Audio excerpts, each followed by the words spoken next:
সকাল সকাল বর্ধমানের উদ্দেশ্যে বেরিয়ে গেলাম। ট্রেনে না গিয়ে আমরা চলে যাচ্ছি, বাসে করেই বেরিয়ে গেলাম। সকাল এখন প্রায় 11টা মতন বাজে।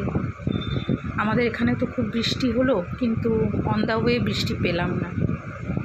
একটু বাইরের দৃশ্য দেখতে দেখতেই গেলাম। খুব সুন্দর সবুজ ঘেরা মাঠ, চওড়া রাস্তা, স্পিডেই বাস যাচ্ছে। দারুণ লাগছিল বাইরের ওয়েদারটা। কাজটা একটু পার্সোনাল ছিল, সেটা সেরেই আমরা আবার আজকেই ফিরে আসব। তার জন্য সকালে বেরিয়ে পড়েছি। এবার কাজটা মিটিয়ে এবার আমরা ফেরার পথে কার্জন গেটটা দেখলাম, তাই একটু রেকর্ড করে নিলাম। আর বর্ধমান শহরটাও খুব সুন্দর লাগলো। এর আগেও আমি গেছি বর্ধমান, খুব ভালোই লাগলো।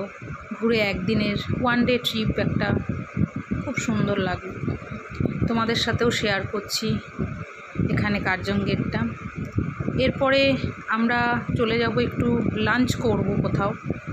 সো ওখানের একটি খুব ভালো দোকানে বিরিয়ানি নিয়ে নিয়েছি, আর তার সাথে কোল্ড ড্রিঙ্কস। এত গরম, কোল্ড ড্রিঙ্কস ছাড়া বিরিয়ানিটা খেতেই পারবো না, প্রচণ্ড গরম।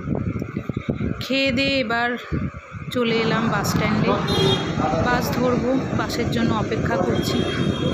তখন এই পায়রাটাকে দেখলাম, সে নিজের খাওয়ার জোগাড় করে যাচ্ছে। খুব ভালো লাগলো দেখে। পায়রাটা ভয়ও পাচ্ছে না, বেশ কাছেও আসছে, তাই একটু রেকর্ড করে নিলাম।